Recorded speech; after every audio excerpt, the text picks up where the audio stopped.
Welcome to the place where we learn about and learn from the leaders in our field who are powering human creativity. I am Aaron Dworkin, and this is Arts Engines.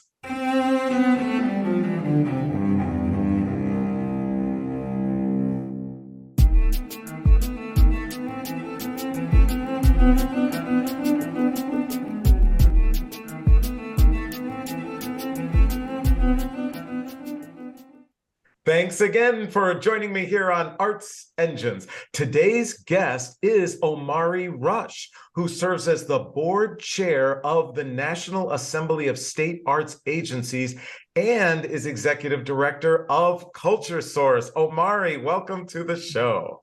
It's great to be with you, Aaron.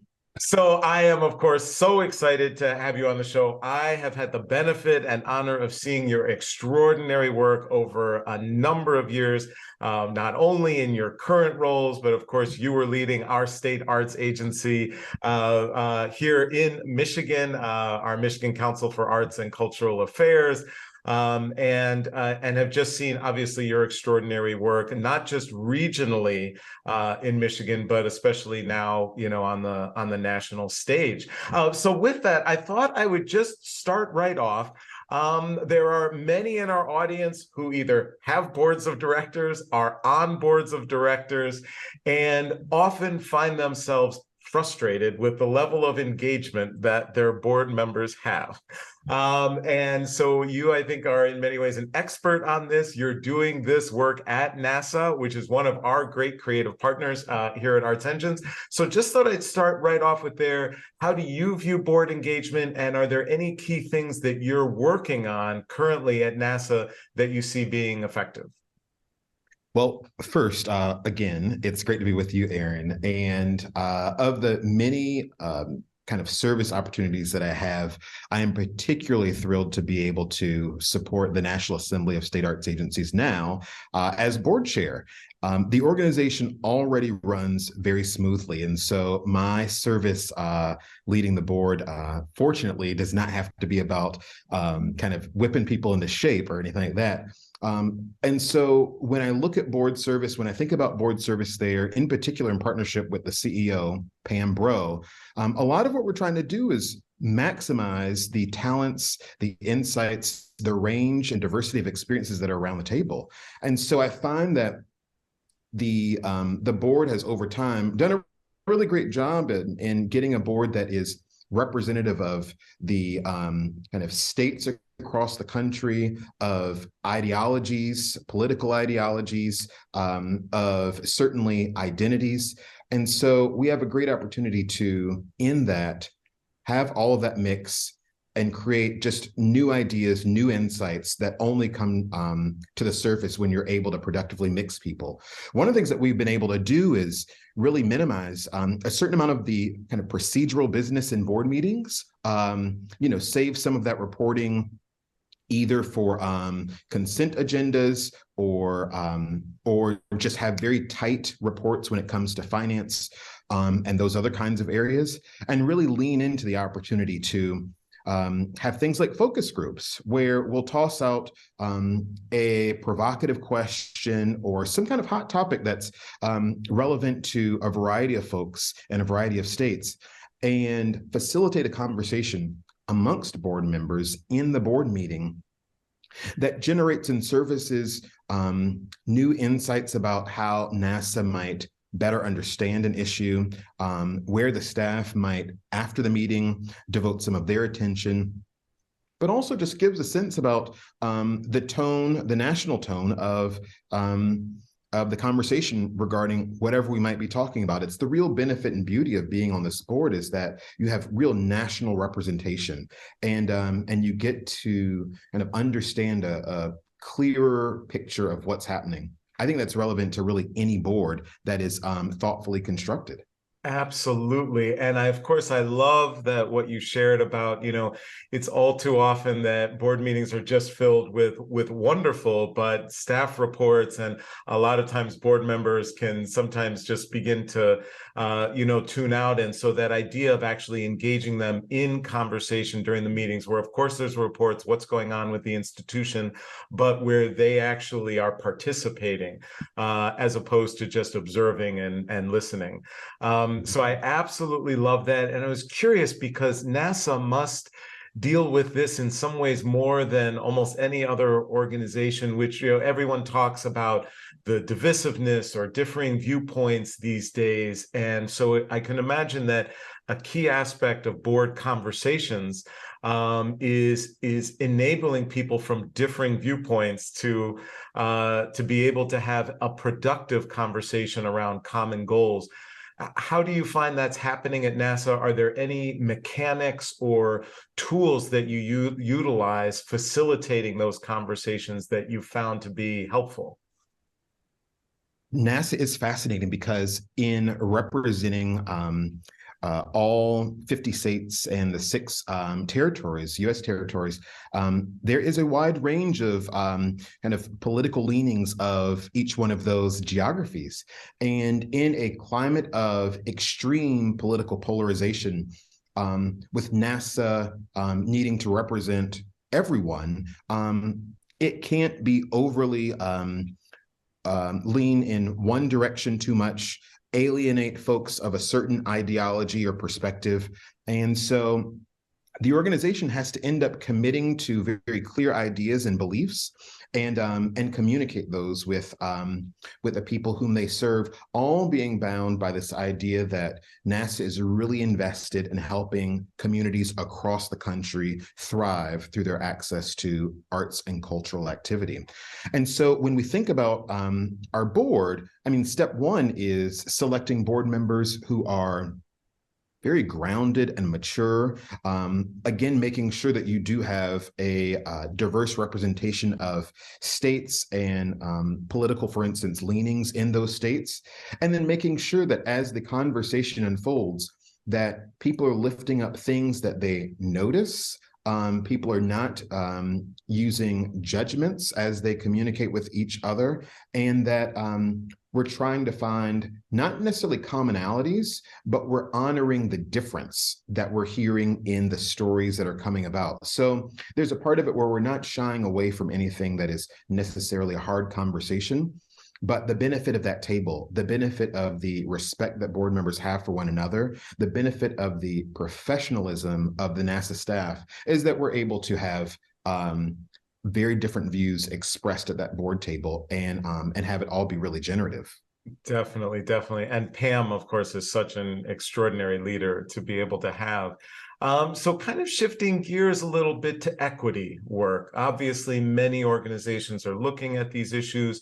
And so I'm curious, from your standpoint, and speaking not just NASA and this kind of national scope, but also any of your experiences more regionally or locally leading CultureSource, just how are you viewing equity today? And are there any things that you're doing either on the NASA stage or CultureSource stage that you find are really effective and could be helpful for some of our audience? Well, one of the nice things about board service is that you get to serve, but you also get to learn. And I can't overstate the amount that I've learned about putting ideas of equity and inclusion into practice. I can't overstate how much I've learned about those things from Pam Bro. She's been a model leader in not only committing to certain ideas, to listening to the people around her, but to documenting progress, being aware of the need to make progress and communicate that progress. And so I'm just so proud to be affiliated with NASA and to see the work that it's done and the progress that it's made in advancing an equity agenda. And when I say an equity agenda, I again say that with respect to the fact that NASA is serving all states and the 6 territories across the country. And so it has to be something that really gets to the core of what it means to live a life of prosperity and artistry in the United States. And so one of the things that's worked out really well is that NASA has gone about developing an equity audit, wanting to make sure that it holds its own feet to the fire, so to speak, and understands how internally and externally it is showing up as an organization that believes in equity. We're working with Team Dynamics based in the Twin Cities, and they are working very closely with our board of directors, the staff, to first understand where people's cultural competency lies currently. What are the opportunities to take steps, even incremental steps, to build that cultural competency so that we move from places of maybe minimizing or denying differences to a place where we're comfortable adapting our own lives, our own practices to the opportunities to be in better relationship with the people around us. The opportunity on this board for not just the staff to work on this, but also the board makes all of the work have even more integrity and even more opportunities for impact. I love that. And there may be many in our audience who are looking and saying, oh, we're not exactly sure how we can go about some of this work. We're interested in it. We might want to do an equity audit ourselves. Any suggestions or recommendations that you would share to organizations on best, kind of first steps to go down that road? Aaron, it's when we're talking about issues of equity, issues of racism, issues of lacks of inclusivity. These are ideas that get to really sore spots in the history of this country. And as such, can be raw, can be emotional, can be just very intense. And so there are 2 things that I would say as kind of first steps that people can take. One, trust in your own journey of cultural competency. Sometimes it feels like I want to change our full organization or I want to change our community. But one of the best things that people can do is to themselves invest in making change, learning more, and not just learning more, but actually putting some of the things you've learned into practice. As each person invests in that way and change their own minds and hearts and actions, you start to have that beautiful concept of emergence, where then a single person is doing it, and then you have a bunch of people that are doing it, and then it's like movement and pattern. So that's one thing. The other thing is take time to, if you're going to engage in some consultant, teacher, advisor, take time to really vet that person. Talk to lots of people, get lots of opinions. I will say very directly, there are few people, Aaron, who I trust to lead groups in this kind of work.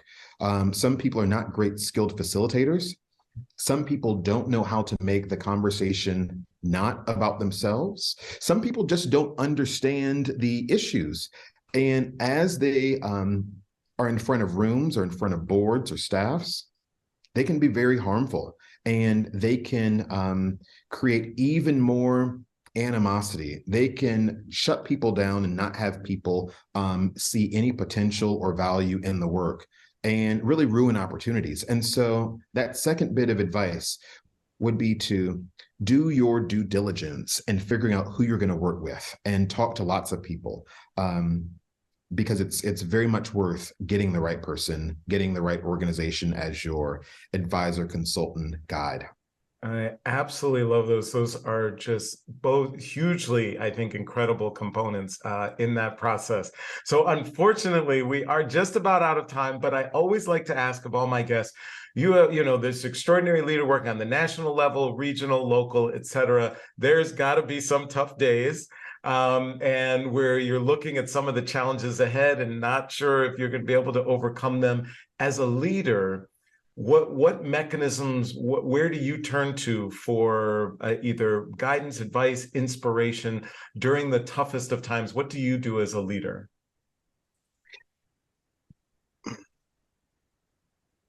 Aaron, as a leader, I think one of the things I just understand is that there are going to be good days and bad days. And I think that perspective makes the rough days not as low, but also doesn't make the high days as high.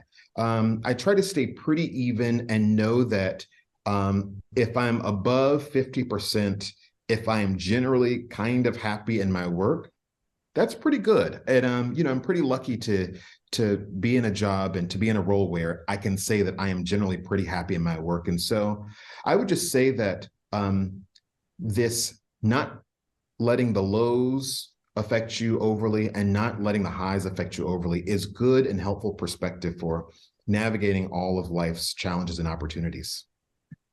Omari Rush, you truly are one of the arts engines who is powering human creativity in our world. Thank you for everything you do, and thank you for being on the show. Thank you, Aaron.